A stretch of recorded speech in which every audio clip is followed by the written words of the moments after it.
Good afternoon, all. So when I talk about advancement, I sometimes share with people that it's three legs of a stool. You have fundraising, you have alumni relations, and you have communications and media relations.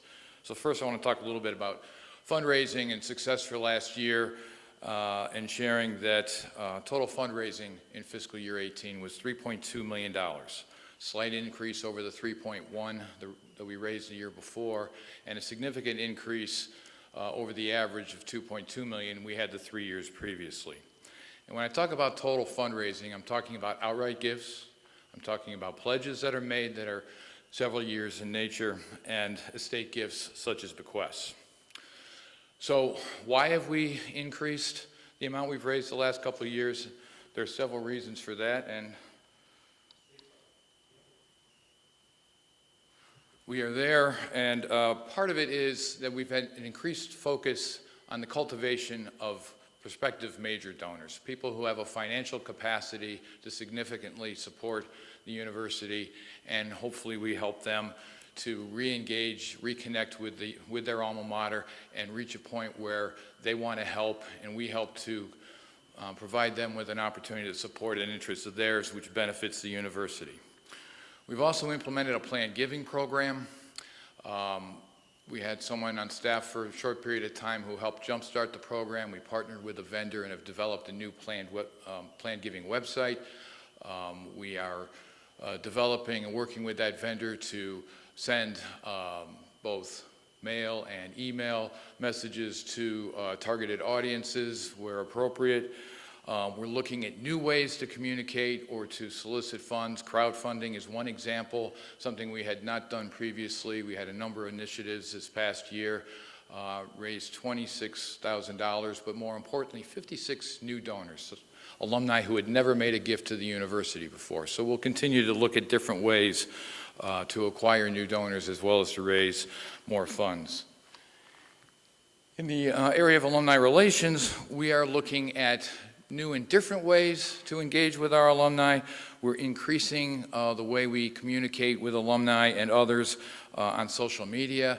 That includes Facebook, Twitter, Instagram, Snapchat, any number of ways that we can communicate with our alumni. We actually instituted a Thursday night live where Shannon and Brooke in the Alumni Relations Office talk with alumni online. We are starting to go to companies. We are reaching out to companies in the area and beyond where there's a large number of alumni who work at those companies. We'll bring breakfast, we'll bring lunch, we bring an update about what's going on at their alma mater. It's just another way to connect with them. We had a very interesting project last year which had success beyond our wildest dreams, I would say, which was the Bobcat Box.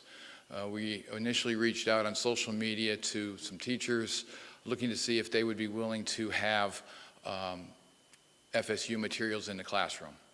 And initially a slow response, but ultimately through peer-to-peer work on Facebook and otherwise, we had over 500 teachers, guidance counselors, and administrators who asked for materials. It provided us an opportunity to obtain information, contact information about all of them. But it shows that when asked, people are willing to help out. In addition, we tried Alumni Service Project Day, and on 3 sites around the state, we had alumni working with students and others trying to help clean up a community or work in a community. We also use the old tried and true methods.